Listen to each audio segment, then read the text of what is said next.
Welcome to Out of the Blank.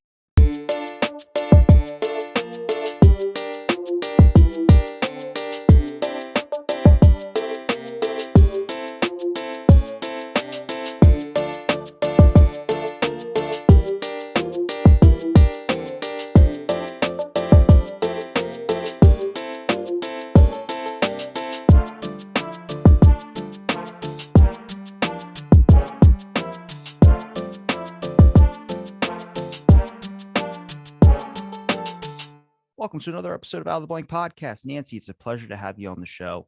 I reached out to you to talk a little bit about some of your work on George de Mohrenschildt, which is a name, much like you probably know, comes up a lot in the assassination, in particularly, I guess, when you would talk about Lee Harvey Oswald. Would you like to introduce yourself to everyone out there listening? Hi, my name is Nancy Weiford. I did a lot of research under my maiden name, Nancy Words, so that's how some people may know me. Uh, but I've been involved in research for decades. I've enjoyed researching both Michael and Ruth Paine, and also George and Jean de Mohrenschildt. And of course, the first thing on de Mohrenschildt is you got to learn how to spell his name and say his name. That's why I texted you George, because I didn't want to butcher his last name. That's right. Um, so it's been a long ride. I've written several articles for the research journals. Interacted with a lot of those editors of those journals: George Michael Ivica, Jerry Rose, Deborah Conway. Uh, uh, People that have been very instrumental in bringing the information about research in the assassination to such a wide audience. And what I've always liked about those individuals is they're open.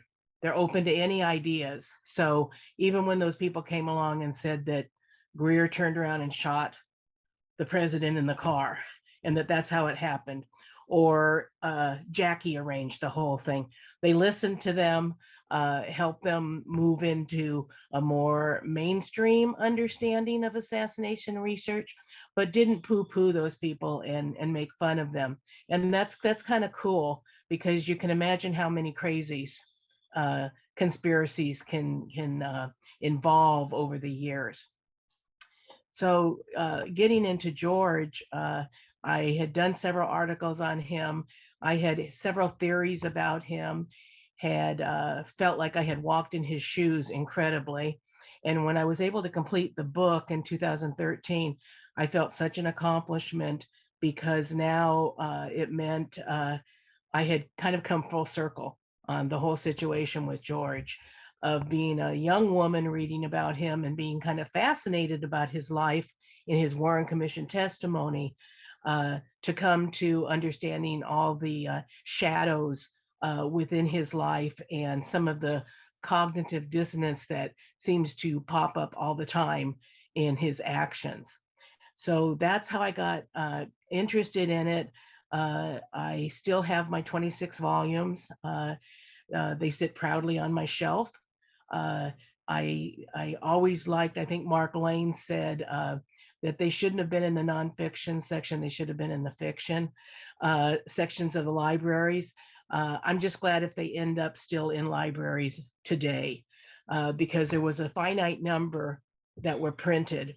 And then, glory be, we now have them on CD-ROM. Who would have thought 20 years ago, even, that such a thing could have existed? So, new generation of researchers have so much better tools to use today to bring themselves immediately up to speed with some of the current thinking in the case, and what we've learned and what we've had to toss out as new documents are released, as new evidence comes to the fore that is credible, and that helps us all move forward. So I'm happy to be here. Yeah, thank you. Can you explain a little bit to me about George de Mohrenschildt? Like, take me to the beginning. Who was this character, this name, this person that gets brought up all the time? What are the shadows, the aspects you mentioned earlier that he had to deal with? I'm very new to this guy, and obviously I'm going to ask you questions about Michael Paine and Ruth Paine, because that's another area where it's a little bit hazy as well too. I know that if I'm not mistaken, George de Mohrenschildt introduced Oswald to Ruth Paine and Michael Paine at a party, if I'm not mistaken. Oh, see, it's so cute that you think that, okay? Because that is the conventional wisdom that still pervades. And we'll take some time in a few minutes to talk through, was George really Oswald's closest friend in Dallas? Let's really go through the interactions that they had. And then at the end of that, let's decide whether we think maybe some other people might have had higher influences on him or helped him in his daily activities. So George was born in 1911 in Belarus, Russia. This was still Tsarist time. His father worked at the court of the Tsar, Nicholas, and he had a very wonderful position there, which entitled him to not only title of names like Baron in the family, but also to be large landowners in the area. A lot of them were wooded, forested areas, but they were very lucrative for the families that owned them. So they had a home in the country, they had a home in the city, and they enjoyed all of that activity. And then you have 1917, and the monarch, the czarist comes crashing down. The aristocracy is over a couple years completely dismantled. His father is ousted. They are on the run, heading west, trying to get into Poland. The boundary between Poland and Russia at the time changes as quickly as Ukraine and Russia does today. From day to day was whether or not a portion of Poland was annexed into Russia. So George had this long time conflict between white Russian being the aristocracy and red Russian being the communist and Lenin and the movement of the people. And that where he wants to recognize with the common man, but he has this snootiness that he has kind of inherited from his family and how he lived the first part of his life. Went from that to, begging in the streets for food, watching his mother get cholera, watching his father sink lower and lower into the social stratum along with the family, his brother jailed for several years. So they keep moving farther and farther west to escape the craziness of the Red Russians, the communist leaning kill the czar type of scenario. He ends up in Poland, goes to school there, uh, goes to college, is interested in petroleum and geology, and he gets his degrees in that both in Liège, in Belgium, and also in Poland. So he has degrees there. But when he comes to the United States in the late 30s, now he's almost 20, he's 18, 19, very handsome young man, dark, tall, dark, handsome type of scenario. And his brother has preceded him coming to the United States, and he has laid a great foundation. So there was already a Russian emigre community in New York, and he tapped into that. He is probably, you're familiar with Indeed, the Indeed. social networking for, Oh, yeah. he's like the social networker for professional and a private that exceeds all expectations. He'd probably have 3,000 uh, friends on Indeed, because if he ever met you, your name went into his address book, and some connection about how he was going to be able to utilize that contact in the future. So he was an incredible networker, had an incredible memory. So in his later years, in his 60s, when he started to have dementia, that was extremely frustrating and challenging for him, because he had always had his wits about him and able to recall information and names and that. So it was very degrading for him to go through that. And that was part of his end, was experiencing that. So he comes to New York. He has contacts with his brother, who is also married into a wealthy Fifth Avenue, New York family. And his brother is more academia. He's in the Ivy League schools and he teaches and that. So he has this so he's now has dinner parties where Rockefellers come to, Vanderbilts come at his Fifth Avenue apartment, and George is there. So he's rubbing elbows with all these people, and he's like, "Why not me too?" Right? This is how he meets Jack Bouvier, who was a stockbroker in New York at the time, and ergo how he ends up ultimately, being introduced to Jacqueline Kennedy. So all these little touches are all make sense. How did he know George Herbert Walker Bush? Because when Bush was at Andover prep school, he was the roommate of Edward Hooker, who was the son of the wife of Dimitri, his brother.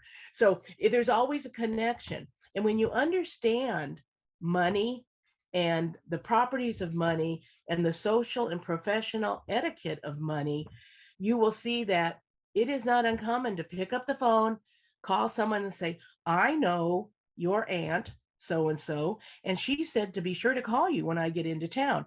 And then you are wined and dined, and the names are opened up to you, and all the homes are opened up to you, and you have the opportunity to cash in on a lot of effort that it would take an average person decades to achieve. And you've done it with one phone call.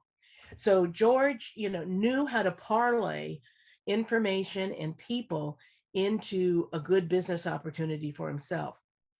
The problem was he wasn't a good businessman at all. He was a very good geologist, but if you talk to his associates over time, you'll find he wasn't a good businessman. And when he got to Haiti and had that deal later on in his life, it was a brainstorm type of opportunity, but it was amidst such chaos that it was hard for him to actually sustain a business deal. So he became a citizen in 1949. So here he's 38 years old. He became a naturalized citizen, uh, decides that he's going to need to get a degree here because you know how European degrees don't translate over here. Even today, it's hard. People come here and they have degrees from the East, Philippine, and they've got doctorates and they've got to come here and work at something as if they just graduated high school. So it was very challenging. So he went through all of those steps. So now he's in academia himself in UT Austin. And so he's got a whole nother wrath of people because there's a lot of moneyed students at that institution. So that address book keeps getting thicker and thicker and thicker with these names that he's achieving. And my hat's off to him because I'm an extrovert, but my gosh, he makes me seem like Ms. Introvert compared to how he would interact with things. Any thoughts on what I've talked about I so mean, far? the connection things, I mean, very, very interesting because usually like people would associate that with like something like CIA or something like that. But when you are just bumping names, you basically know a person who knows a guy. And it's like that saying, I knew a guy who knew a guy who knew a friend who knew this friend. And that's where he's getting all these weird connections. I mean, it's not. I mean, it's clearing up a lot of aspects of things where I was like wondering how this person was so tied in with a lot of people. And it was like he was an introducing figure in a sense. But I mean, coming across, I'm just wondering where he got that expertise or where he got that idea, for wanting to make friends to open up doors. Usually that's something you learn from an experience or you just start realizing that somewhere along the way. Well, I think his basic personality was a user. Okay. Okay. So because of his, when I talked with his daughter Alexandra, who was his daughter from his first marriage, and she's close in age to me, a few years older. She said that her father, um, it was such an experience to go through the loss of everything in Russia and actually be starving, that it was everywhere he went, everything he did, he had his eyes open about how how what can I get out of this? How do I make sure that I don't lose what I have? And so when he meets somebody, he's thinking that. He's not, overtly expressing it, but he's thinking it and thinking about how it's going to parlay into something for him. And she said, even like with food, she used to go to his house and he would have rotten food in the refrigerator. And she was like, why are you doing this? You're making enough money that you can have food. And he's like, you don't waste food. You don't throw food away. You just scrape that mold off and you eat it. And so that comes from a struggle. Like the Depression era. There you go. It's very common to that, where every nickel, every slice of bread counts. And so he was that way. And he didn't really spend money frivolously. He spent money to make money. He understood that concept, and he understood you make friends to make money and make even more friends and more connections, etc. So that's how he parlayed it. Now he did have a bad habit of choosing some friends poorly, in the sense that, if you lay around with dogs, you're going to have fleas, right? So his insistence that, why does everybody think I'm a CIA agent? Well, if you associate with people that are known CIA agents, it's a logical assumption. So you've got to help us understand what is your interaction with that person, so then we can judge it more fully. So he was kind of his own worst enemy in that regard. Was that, as he had a wide circle of associates, I won't call them friends, I'll say associates, uh, it did open him up to some of those avenues that are more dubious. But he he didn't know how to not talk. So, which means he just couldn't keep his mouth shut, which is one of my main thrusts about why I do not feel he was a legitimate CIA intelligence operative. That's not the kind of person that you get. You get an E. Howard Hunt or a G. Gordon Liddy, who will, put their hand over the flame before, and they still won't tell you the truth, because they're so committed to their cause. That's not George. Was his only cause. Um, Later on, he ended up with four wives. The last one was John, that he was quasi married to at the time that he died. But there was a purpose with each of those wives that he had. The first one had money, and he wanted after her trust fund. Uh, as soon as she got pregnant and they got married and legitimized, and he got his payoff, then he was out of the picture. Then he chose, like a bathing beauty woman who was the daughter of someone in the State Department. And so that opened up a whole new realm of associations for him, because they were moneyed and also with the Department of State.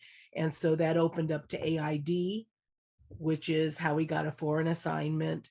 And so he always parlayed. His third wife, again, was a Philadelphia moneyed family, the Sharpless family.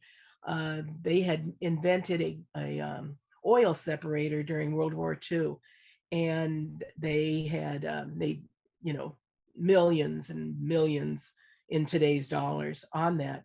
He married her, and that's the real tragedy in his life, is they both had the same chromosome that together causes cystic fibrosis.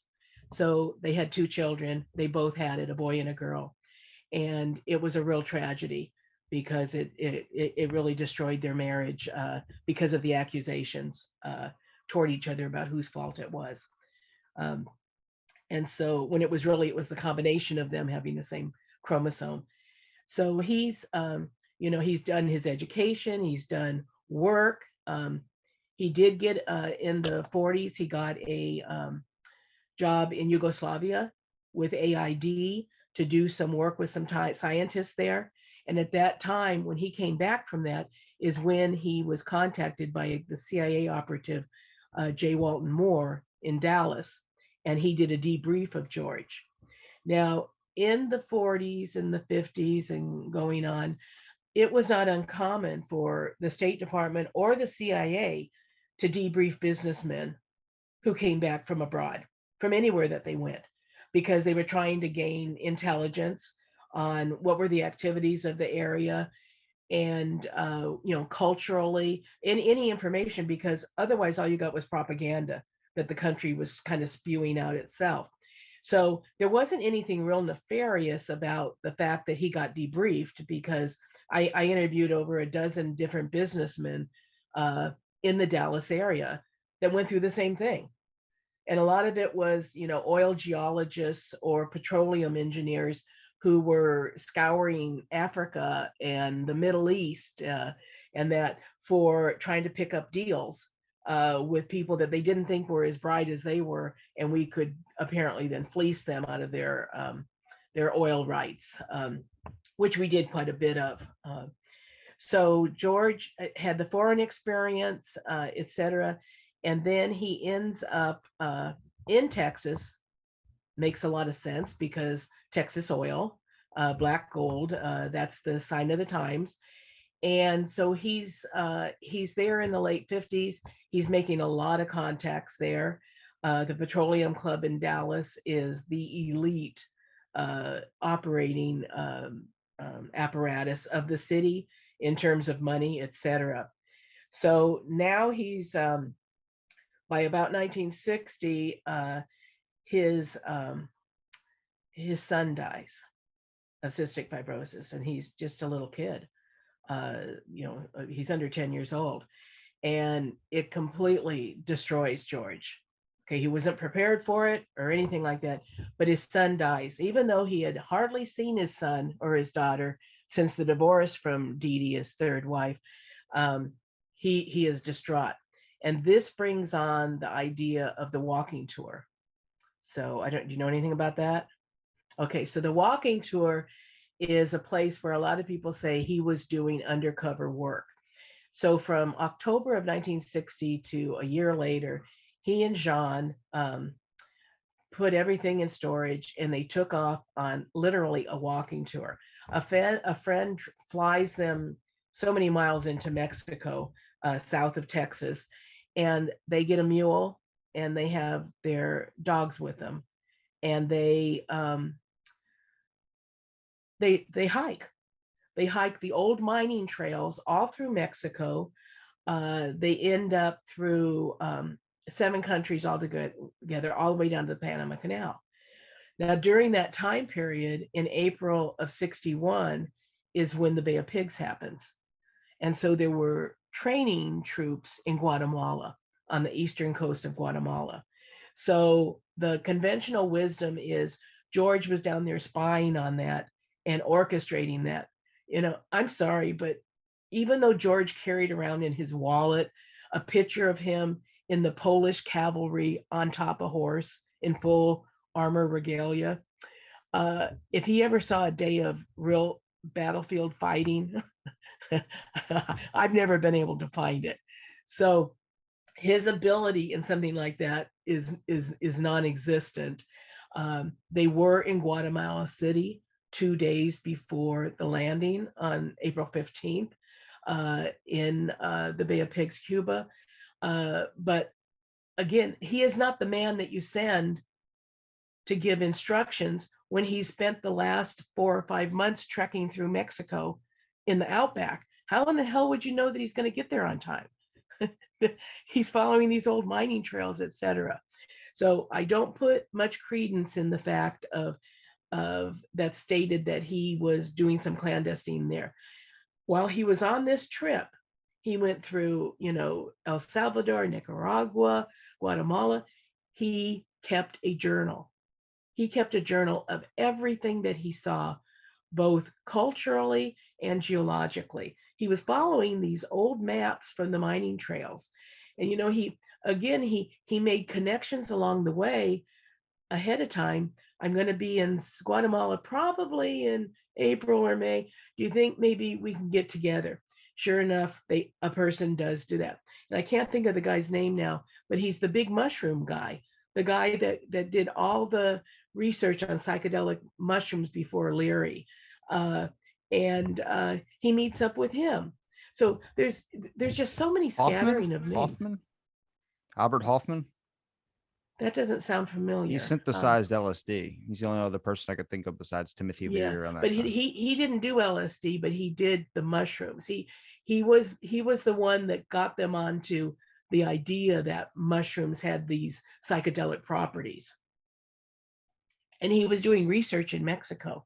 I'll Send it email to you me. the name after we get off, just for your own edification. But it's he would, you know, they stayed at the house of his daughter's foster mother, in one of the places that they were uh, staying, I think in Guatemala. So they had connections with everything, and they loved the trip.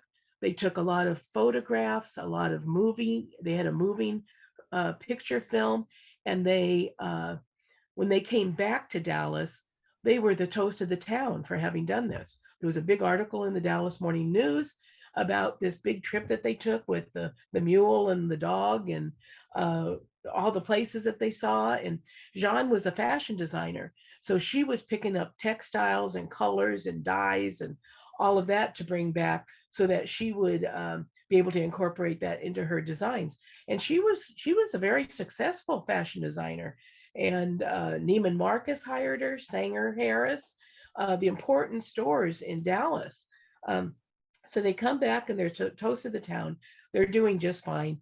He's doing his fancy lunches at the Petroleum Club in the Republic National Bank in Dallas. He's made all the connections that that are just working out beautifully for him. But he's not making that much money because he's not a good businessman. So oil leases, he would get them, and then they would slip through his fingers. Uh,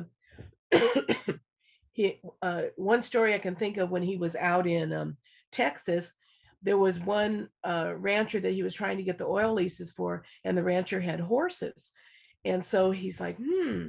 So he goes back home and he gets his friend, who's a prince from the Mid East, who does the Arabian stallions, and he takes him out there so that this guy can talk to the rancher one on one about horses and all of that. Next thing you know, he's got the darn oil lease. Okay, so he knew how to use people when he needed to for everything that he was working on.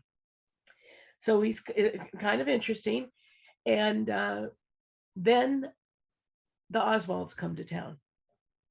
Okay, so now we're about mid 1962. So here's George, who's 51 years old. Oswald is 22.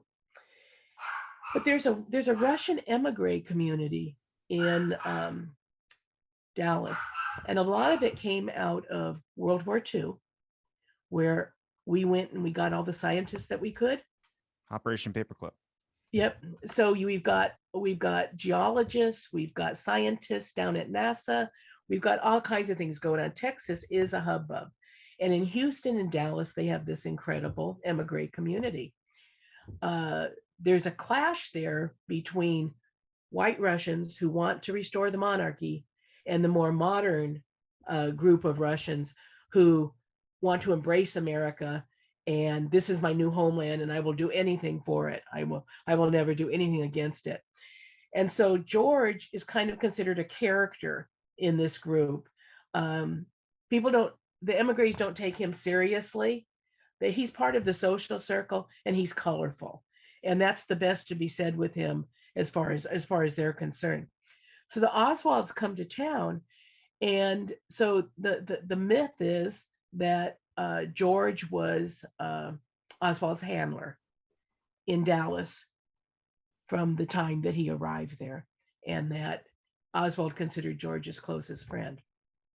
Now Oswald did put George's name as a reference on many employment applications in Dallas. That's true. But the individual who first met Oswald had gone to the library in Dallas, and he had heard about Russian language lessons that were being given, and he was given the name of Peter Paul Gregory, who was a Russian emigre geologist who was held in high regard in the community. And he did a proficiency test with Oswald, and they gave him a letter saying, yes, this man can speak Russian, blah, blah, blah. So it was like a to whom you may concern letter. And then he meets the man's son, who they eventually get together with Marina, and the son decides, wow, I'm really interested in Russian too. Maybe I can teach her Russian or English, and she can teach, I can learn something this way, and I can, well, I'm teaching her English. And so that starts a fostering of, oh, I need you to meet now this other immigrant. So they eventually get to an immigrant called George Bouhe, Bouhe. And he is like, he works for one of the petroleum companies, and he is a bachelor.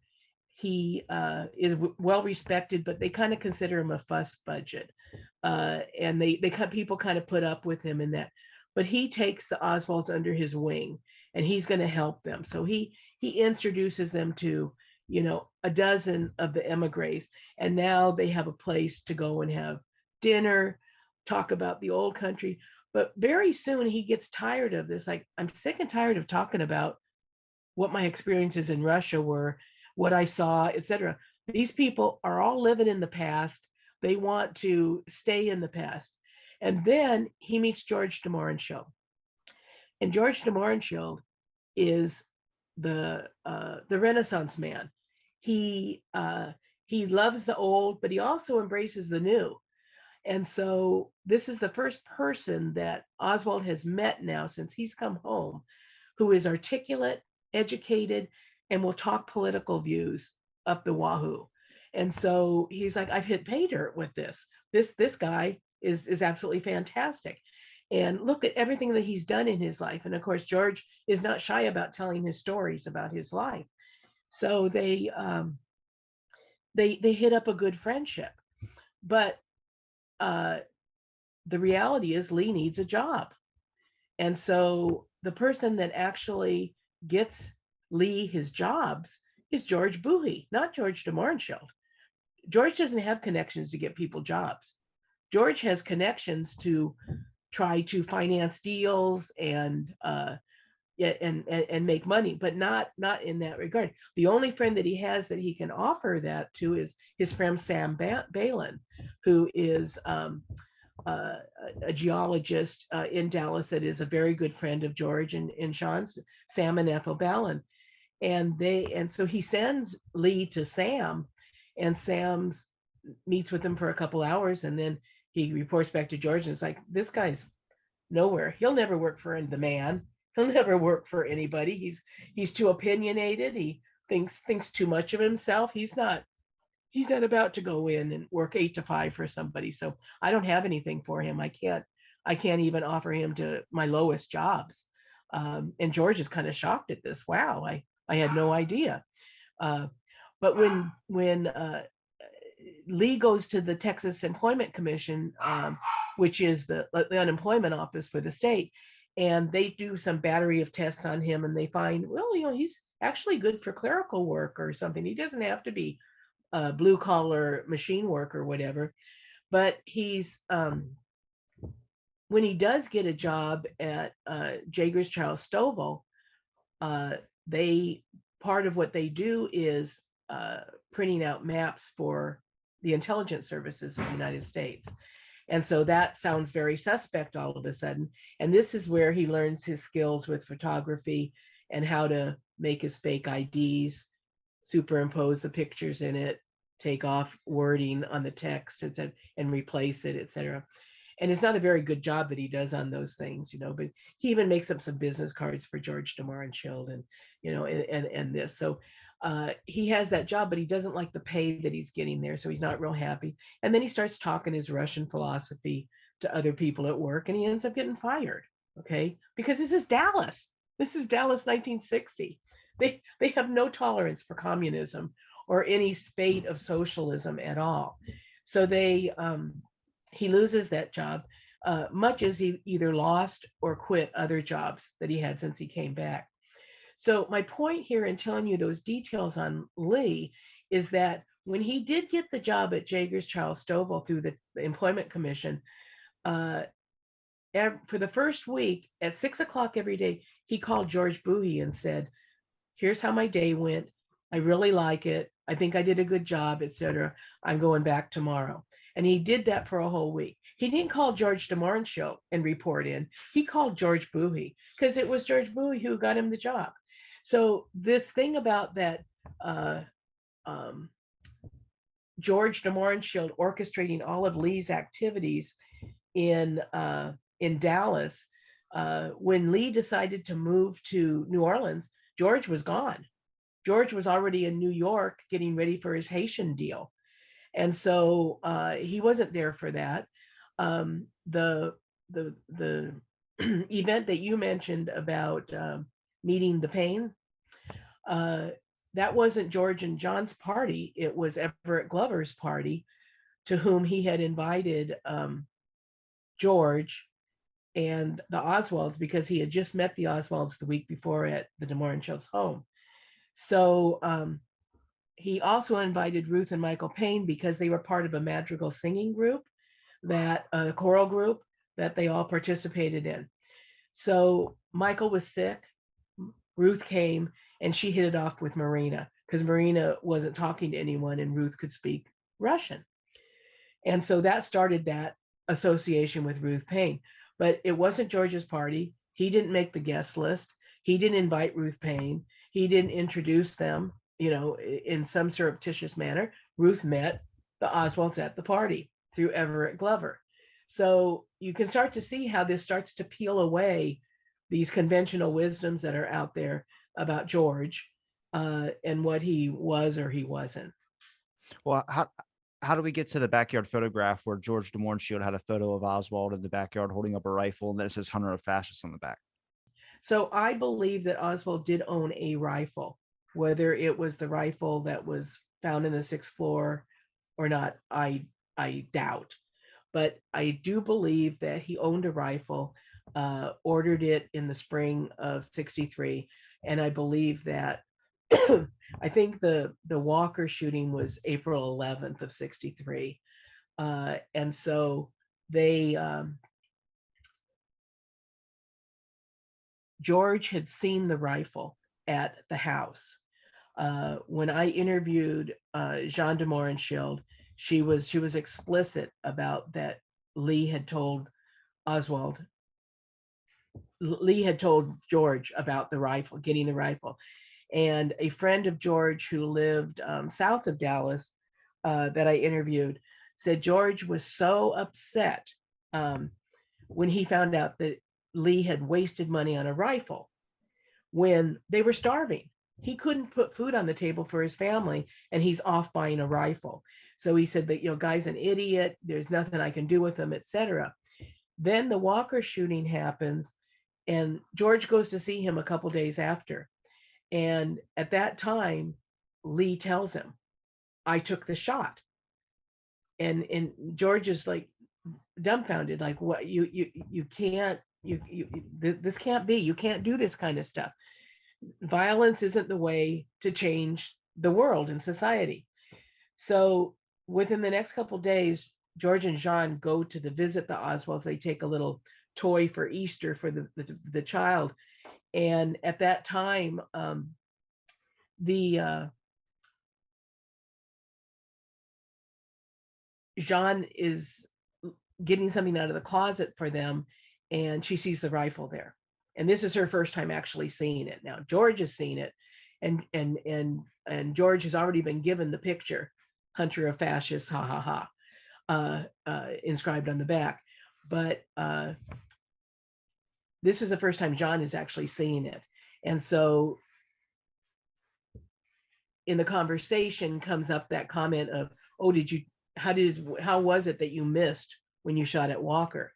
And Jean said, "Well, both Marina and Lee just froze, that their faces just froze exactly." Well, I don't believe that incident happened at all, because George was told a couple days earlier that he had taken the shot at Walker and missed. But he did not tell George that he had accomplices, okay, which he clearly did based on the police report of the Walker And shooting. the witnesses. Exactly. I was told by Posner that there was no witnesses in that incident, and I was like, I'm pretty sure I've read documents that stated that. Right. And the fact of burying the rifle in the dirt without, afterwards, and taking the bus away. Uh, That well, taking the bus with a rifle is a hard one, but burying it would be the only explanation I could see to why it might have been in poor condition if they found a rifle up on the book depository building. But I don't discount the number of variations that rifle went through before they finally came to the conclusion of a Manly Carcano. well, that's right. I mean, it was a British Enfield, then it was a Mauser, then it was a Mannlicher Carcano, and I always say Buell Wesley Frazier was one planted bullet away from being the patsy. Okay, I mean, he had an Enfield rifle, and that was the first thing that was reported being found on the roof. And it's not just a verbal report. They have the photograph of the officer carrying it down the fire escape on the east side of the building afterwards. So, and the crowd coming around. So that was the first rifle found, long before Lieutenant Day brought out the rifle in a big showy scene down the steps of the sixth floor of the front of the building. Uh, so, uh, so the Walker incident, I think, is a real incident. I believe that Oswald was an accomplice there, and that he left that note with all the instructions for Marina, with the intent that if he got caught, she could carry on. Um, so I believe they had the picture. They stored it in their belongings when they left to go to Haiti. So that's kind of the Oswald's with it, is that he was a pretty poor excuse for a handler, if he was the handler, for letting Oswald take a shot at Walker. I mean, if you're setting this guy up to eventually be a participant in a conspiracy to kill the president, I don't think that you take a chance that he's going to get arrested on a different offense. I Wherever anybody stands on the assassination, the one thing I always bring up is that you can either have him shooting from the book depository building or you can have him shooting Walker, but you can't have both. The reason why is you have two people from two completely different political spectrums that you're having a guy trying to assassinate, which wouldn't make motive for political ideology. Then you have one that's sitting inside of his house. I've heard an excuse about the window was hard to see where he was sitting. He couldn't shoot a target sitting still. He would have waited to shoot again if, he was really trying to kill the guy. Then he got the 75 yards away and moving farther, which is JFK. So he makes that shot, misses one that's even closer and not moving at all. And I go, there's just weird inconsistencies here. So if he did shoot Walker, I don't think he shot Kennedy. And then if he shot at Kennedy, I don't think he shot at Walker. It just wouldn't make sense. There had to be something else that was going on there. And, you bring these points up. I think with George de Mohrenschildt, I think what's interesting about him is just his petroleum background, which a lot of people that might call him suspicious is because a lot of people involved with the petroleum background tend to be like these profiles of like informants or people that have like this weird CIA or FBI involvement as well too. I don't really see it like that. That's why I never really looked into him, because to me he was like, if he introduced Marina or not, which you just told me he didn't.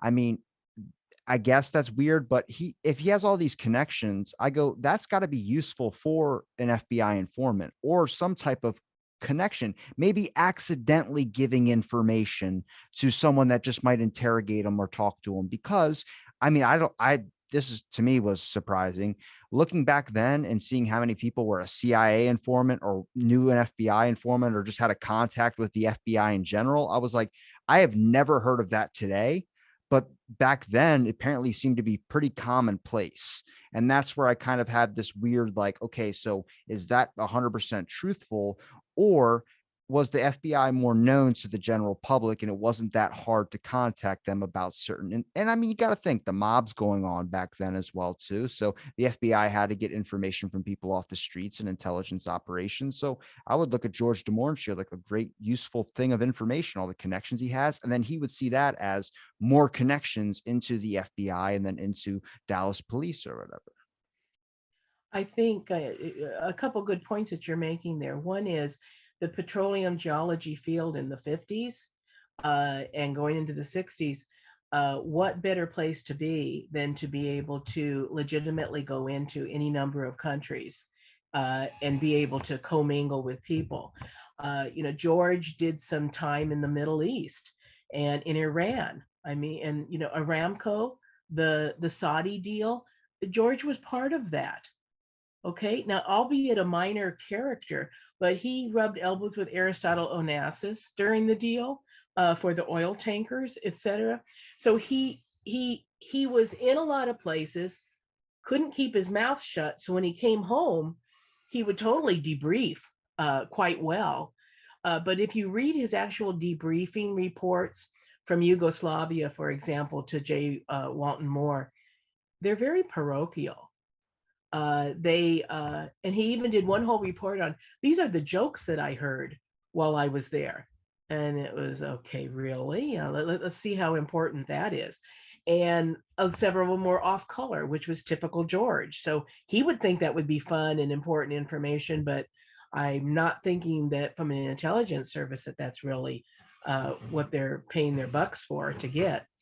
Unless So he was unknowingly giving information, like I mentioned. I mean, Nicaragua and things in Latin America during the late 30s and 40s and 50s and probably 60s as well too was FBI was involved in there, CIA was involved in there as well too. They were disturbing social movements. So if you looked at his travels, did he ever talk about any of these social movements or anything that was going on in those countries? absolutely. Okay. Absolutely. I mean, we were in regime change all over the place down there, and we were in the um, the big companies that had their businesses down there. We were paving the way for them to continue to do that by coloring the social change in the area. So when George got back, I told you about this journal that he kept. Sam Ballin, when I went to see him in New Mexico in Santa Fe, he showed me the manuscript. It was 600 pages long. Okay. That was a huge body of information.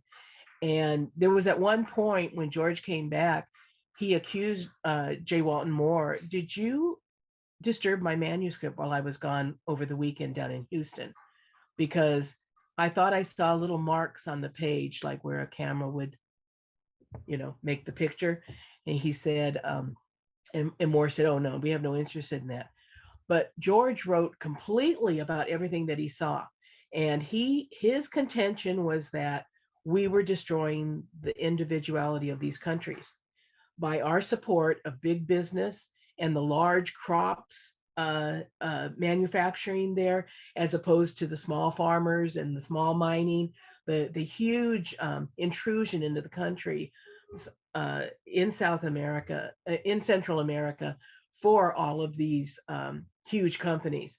And he wrote about that in his manuscript, and he made recommendations on how to stop doing that, how to better serve these individual countries. He tried to get John F. Kennedy, when he came home, to write a forward to his manuscript so that he could get it published. He tried to, and using his connection with, I knew Jacqueline Bouvier as a child, yada yada.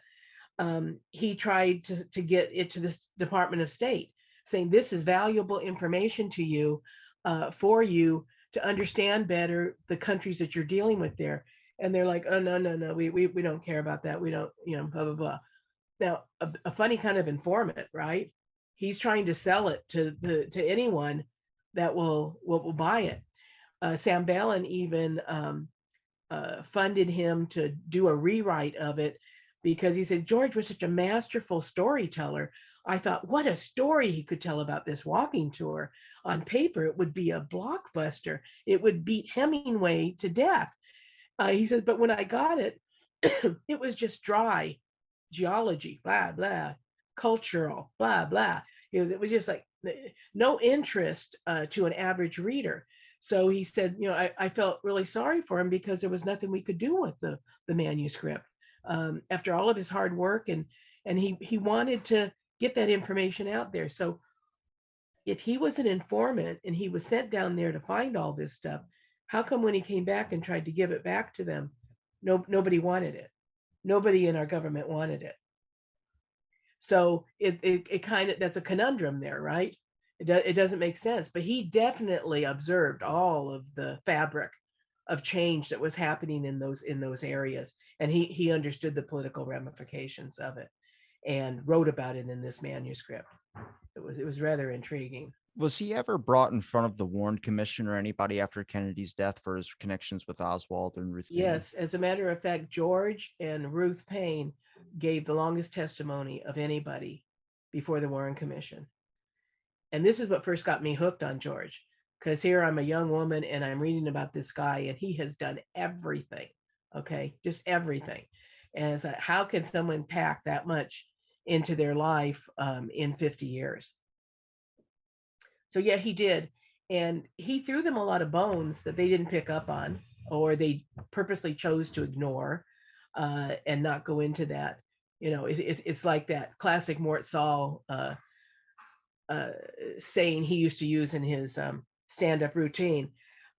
Mort Saul was a comedian in the 50s and 60s, and he was very interested in the Warren Commission, and he lost his career because he used to sit on the stage and have the stack of the 26 volumes and pick one up and read from it to show them how obscene it was about the things that they were going after, like Jack Ruby's pubic hair, or Well, it's Jack Ruby's Lee Harvey's mother's. pubic hair, and Yeah, yeah. Jack Ruby's mother's dental records. Right, right. And it's like, this is what your tax dollars are paying for.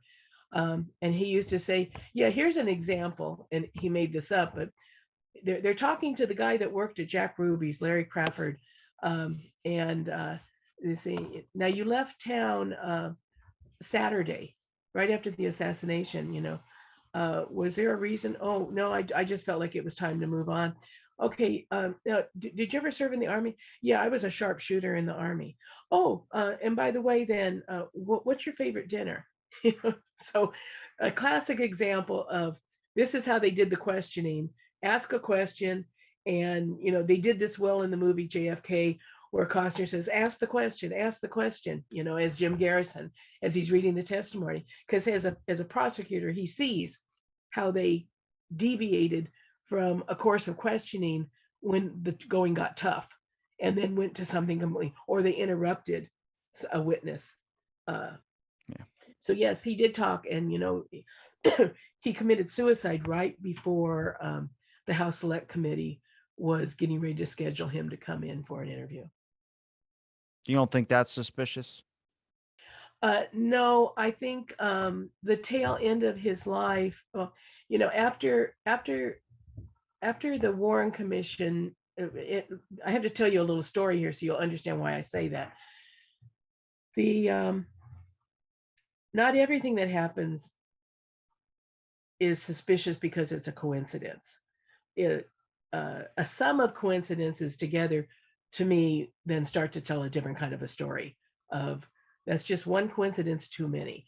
Um, and when they left Dallas in 63, they weren't in Dallas at the time of the assassination. They were in Haiti.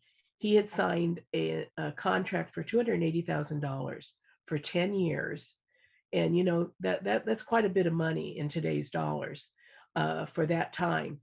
He and Jean went there. They were living like a king and a queen, because you could live in a third world country like that pretty cheaply anyway.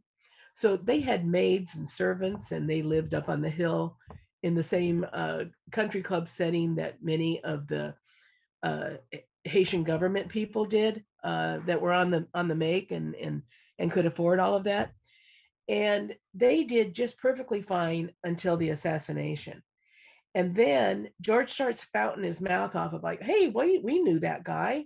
We used to have him over for dinner. And the whole community is like, whoa, whoa, let's stay away from these people. He becomes persona non grata at the embassy. The embassy ambassador instructs all people, you can no longer talk to either George or Jean. They're not welcome here. If they come to pick up their mail, give it to them at the door, and that's it. So Duvalier, who is one of the biggest crook dictators we've ever seen in the world, uh, decides, I'm not going to have to pay this joker now. I can keep all the money for the work that he's been doing and the geological digs and the discoveries that he has, because I don't have to worry. He's in trouble with his own government. So they just start slipping deeper and deeper and deeper in Haitian society, so that finally by 1966 they have to escape on a Panamanian shipping vessel to get back to the United States. And so they're just in dire straits. So he can't get a job in Dallas. They rediscover the picture in their belongings, and they try to parlay that maybe we can sell it. Maybe it's worth something now. Doesn't come to anything. So he ends up having to take a teaching job at Bishop College, which is a black college south of Dallas, about 20 miles south of Dallas. So in Dallas elite society, you've gone about as low as you can get at that point. He taught there from I think 69 to his death. So he worked there for a long time. Taught Russian, taught French. I talked to a number of the students that he had who just adored him as a teacher, just absolutely adored him, and all the stories he would tell about Russia and having lived there and Western Europe and that. So he was actually a success at Bishop College, um, although it wasn't very lucrative for him, but it kept food on the table. So he, for the Haitian deal, uh, he sought government help. When he was trying to get that contract, he got the contract, and then he got sucked into this regime change plan that the foreign services in the United States had. They had made if you go back through the Foreign Service records and the Department of State and go through all of their paperwork and documentation on the condition of Haiti, Duvalier, uh, who they thought would make a good substitute for him, uh, it kept changing. But one name that kept coming up was Clamart Joseph Charles. And he was a native Haitian, and he was trying to parlay himself into be the successor of Duvalier so that he would be a man of the people, born and raised in Haiti. Uh, George met him because when he went to Haiti to get his contract, um, he met him at that time. He was Charles was a banker, and they kind of hooked up. Well, then just before George leaves to go to Haiti, he goes to New York for some financing. But see, up until that, for that time period, um, after the walking tour, he is borrowing money from the bank like every 60 days for for food, for food and rent for the table, and he pays it back then in 60 days.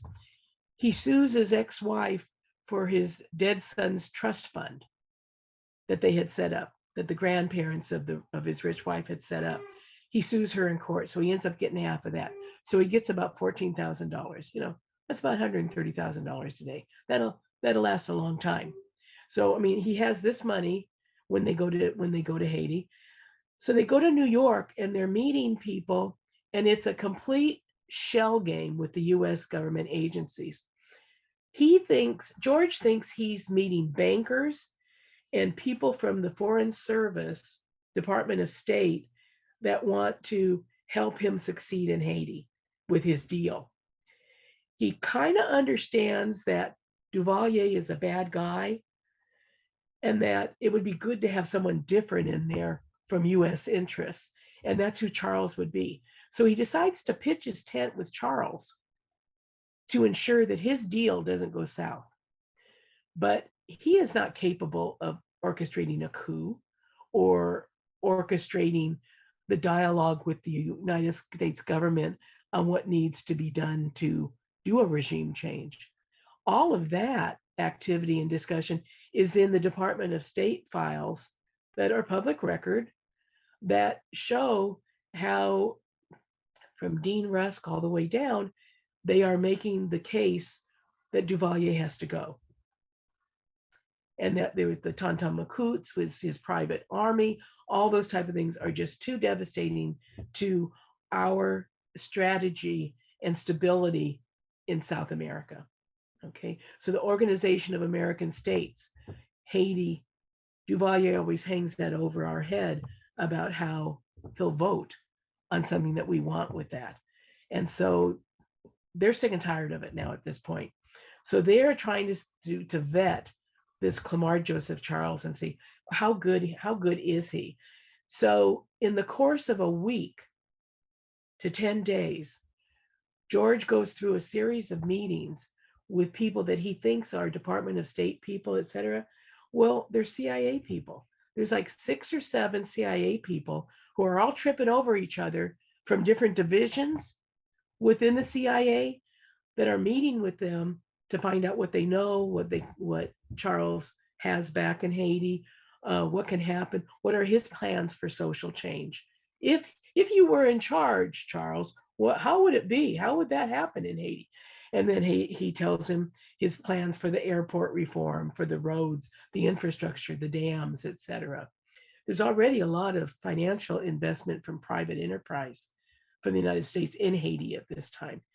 I mean, the whole dam there was built with a contract to American companies, which I always get a kick out of. When people complain about, oh, we give so much foreign aid to other countries. Do you know where most of those contracts end up going? American companies. Okay, it's not foreign aid to them. It's another subsidization of our capitalist system that we continue to deny. So you have ONI, you have Army intelligence. They're all having these separate little meetings with these two guys, trying to figure out what's the extent of the use we can put these individuals to. Finally, the CIA says we don't want anything to do with this guy. We're done. We don't see Charles as the legitimate would be accepted as the legitimate successor to Duvalier. We don't see where he needs to go. One of the women, Dorothy Matlack, says she's with the U.S. Army intelligence, and she says, I agree with you for this now, but we should think about keeping him for the future. So she tucks that into her back pocket, and she in fact does use Charles later as an informant, et cetera, and that. But you've got CIA people posing to de Mohrenschildt and Charles as if they're the Pentagon. So they think they're meeting all these high officials in the US government when actually it's a small little cadre of CIA people playing with each other amongst themselves. And they've all got their own specific area that they're interested in for the group of activities that they are entailed in. And so he ends up leaving and then going to Haiti. He has his deal already. It wasn't anything that they did. He had already signed his contract. And now we, but that people say he met with all these CIA people. Yeah, he did. And he didn't even realize they were CIA people. He barely knew that J. Walter Moore in Dallas was CIA. He thought he was FBI. So, I'm not sure George really understood the distinction between CIA and FBI.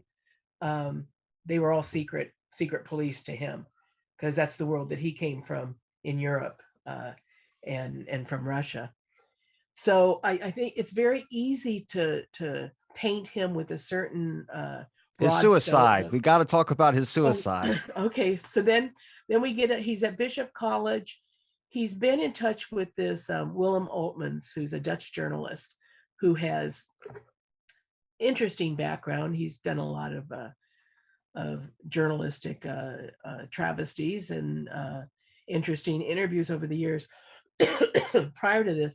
But he latches on to George because he met Marguerite Oswald on an airplane flight. Coincidence. And he starts using this psychic thing with her that, he had this psychic thought that there was someone with an oil background was, doing stuff with her son. And so Marguerite's like, oh my, I've always suspected he was an agent, and all of that. So she buys right into it. Well, he doesn't tell her he's already read the Warren report. Okay. And right in the Warren report, they describe George de Mohrenschildt as this, noted geologist and yada yada. So he only fed back to her what he all is in the public record. Okay. She takes it as, wow, this is like incredible. Uh, she said, you must mean George de Mohrenschildt. He's like, ooh, never heard of him. Yeah, right. Uh, he ends up then befriending George and Jean. Within the next few years, by 68 or 67, um, George has written his I Am a Patsy manuscript, which is his recollection of Oswald and the friendship and the knowledge that they had of him. And in there, he describes Oswald as a patsy. He doesn't say anything about a conspiracy that he was involved with Lester Logue or with um, uh, Hunt, H.L. Hunt in Dallas or anything doing a conspiracy, nothing like that. So he gets George to do some interviews with him. And part of that is Altman's wants to get this as a book and sell it, okay, and monetize it. Well, he does these series of interviews where George is reading the manuscript, and Altman's is like, well, there's not enough punch there. You gotta, that doesn't really tell us very much. So then Jean tries to jump in because she wants her 15 minutes of fame in this Andy Warhol moment. And he's like, oh, no, no, no, quiet down. We just need George. We just need George.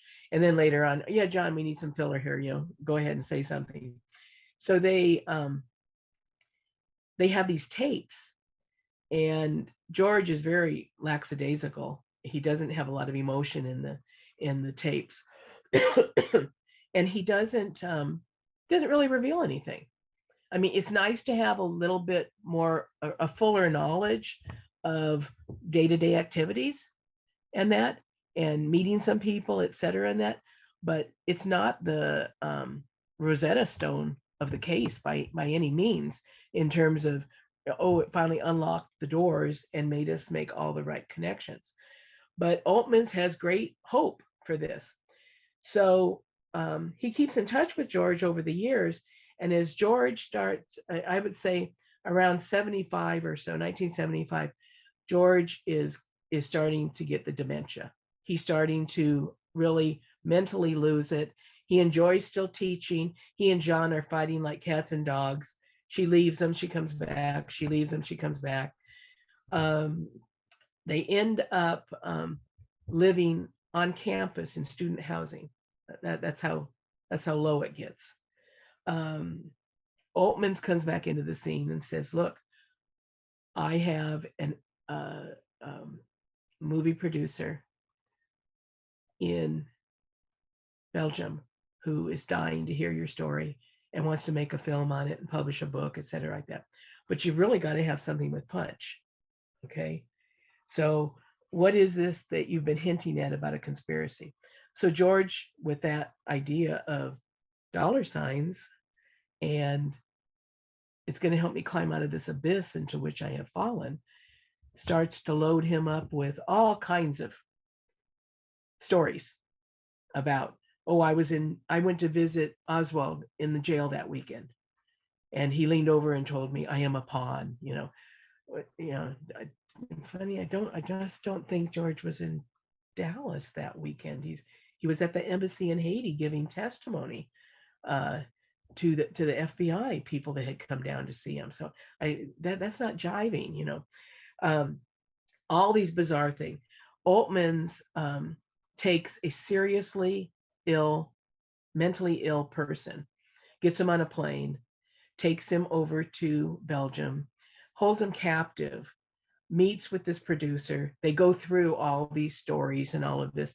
And then immediately, de Mohrenschildt has buyer's remorse.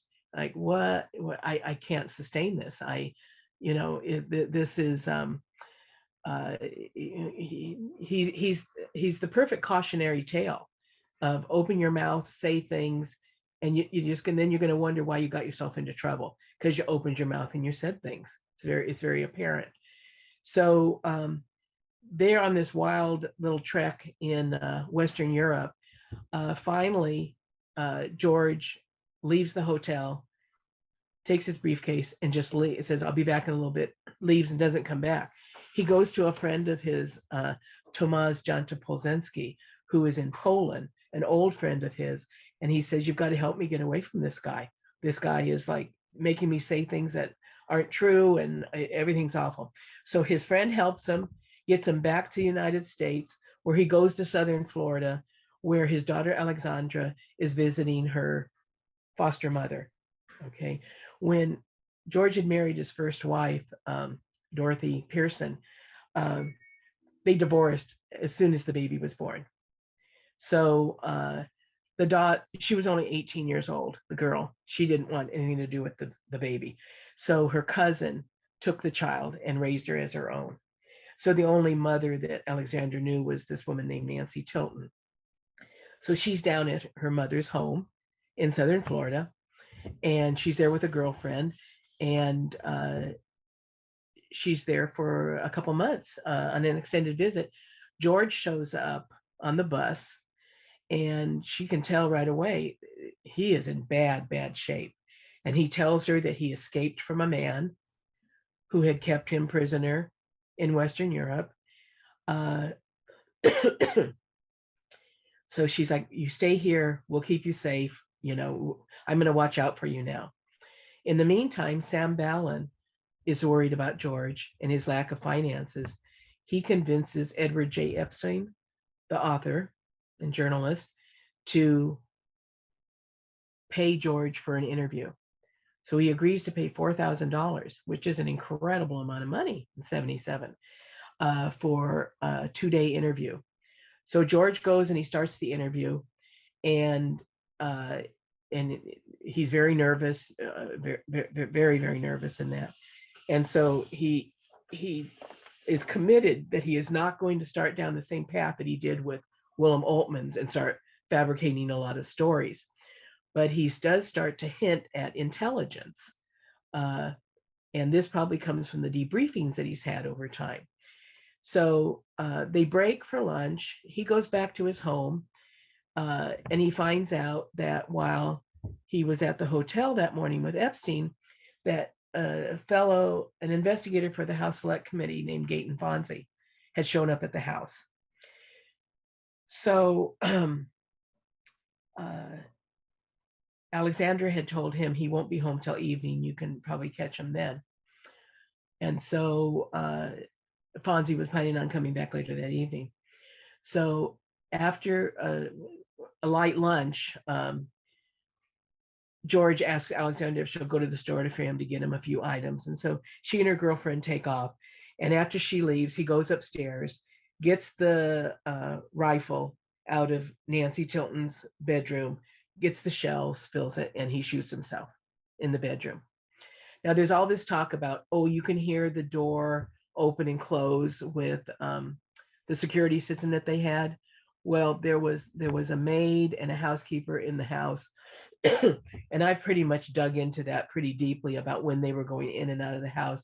And I've pretty much been able to time it correctly with the sound of those little bings that are going off, because it was all recorded, because Nancy was using a little tape recorder.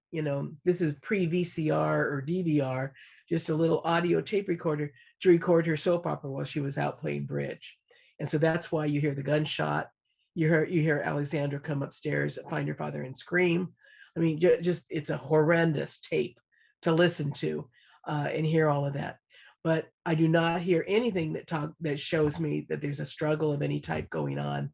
I think that George is in the perfect frame of mind of I'm at the end. I'm in trouble now for all that crap I fed Altman's, and now I got this other guy coming at me too.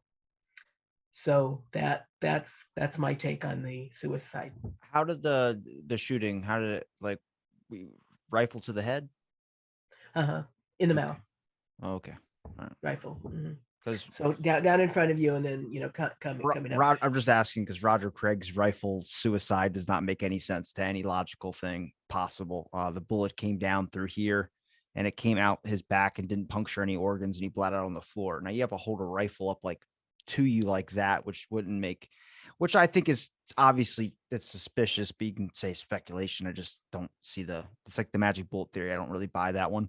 Um, but it gives me a better insight more on George de Mohrenschildt. I think, yeah, if you talk about a person that, was going through a lot, especially if he felt like he was regretting, giving Altman everything or conspiracy wise. I mean, but I didn't know he wrote a book called I'm Just a Patsy about Oswald. That's Yeah, interesting. it was an unpublished manuscript, and as a matter of fact, the House Select Committee, they published it as part of their volumes. So they didn't have hard copy; they had uh, soft books that they did all of their exhibits and everything in. Not like the Warren Commission 26 volumes that look very academic and lawyerly with their hardbound. So I'm going to ask you two quick questions. One is, do you believe conspiracy in the JFK assassination? Yes, I do. I But George de believe, Mohrenschildt was not what people are saying he is, which is I think that's a very reasonable take because the way he explained a lot of stuff, he's not like I said, he's not the name to me that came up really as suspicious. This idea of a handler, I was like, well, we have an FBI informant that was brought in New Orleans that talked to Oswald while he was incarcerated. I was like, you can only have so many handlers. I was like, we can't just have another one.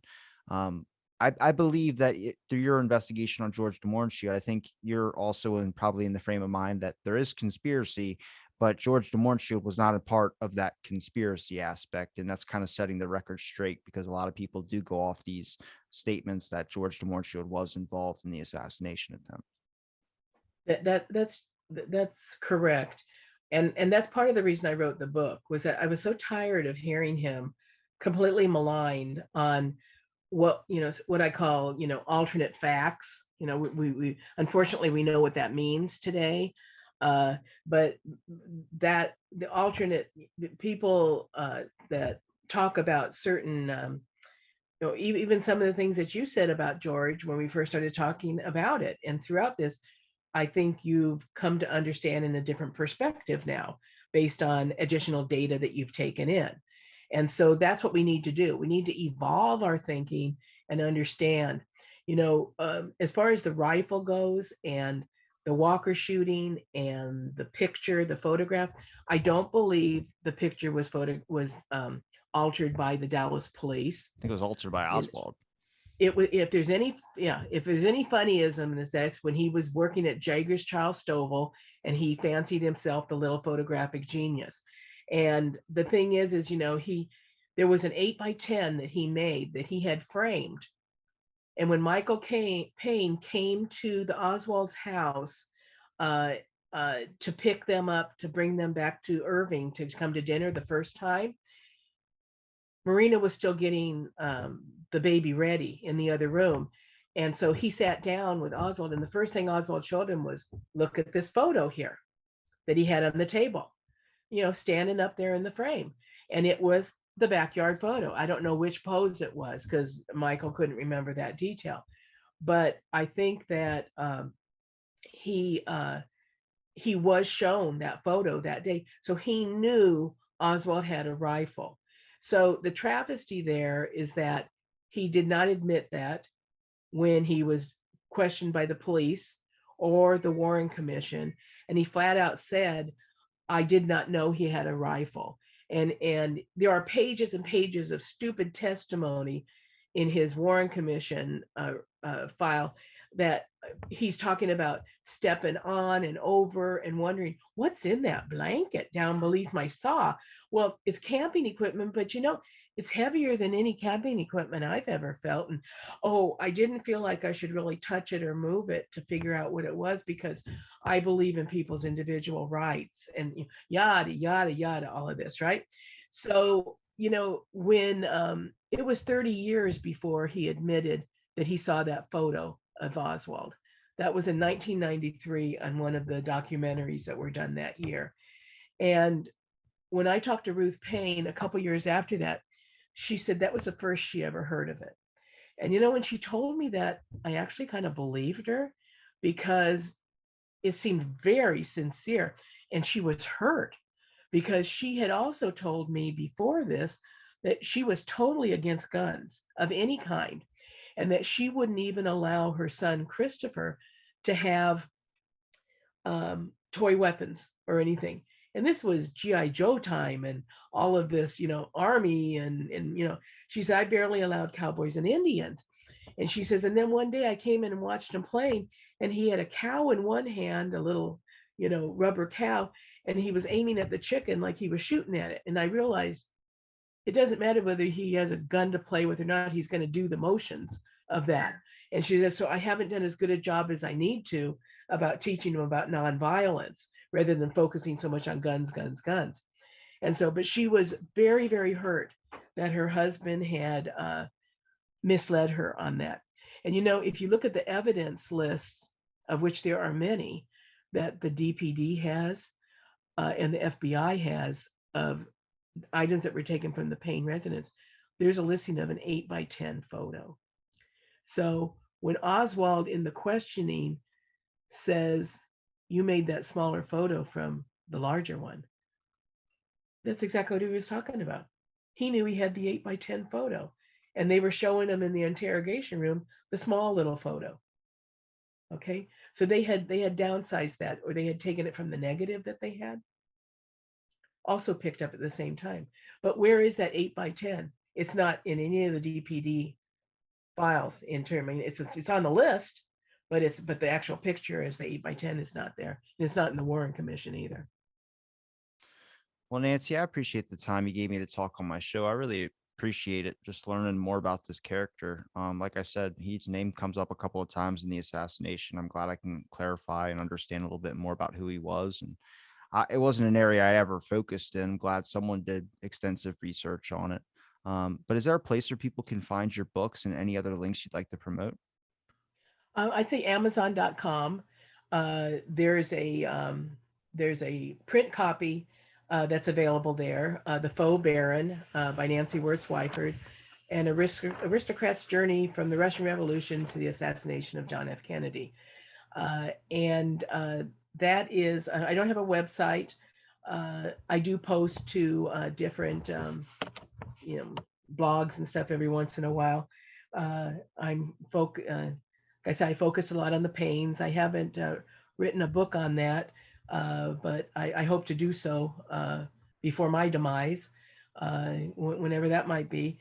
And I thank you so much for having me. I've thoroughly enjoyed talking about it. Awesome. I'll link all your links in the description. It's been a pleasure chatting, and thanks for listening to this episode of Out of the Blank.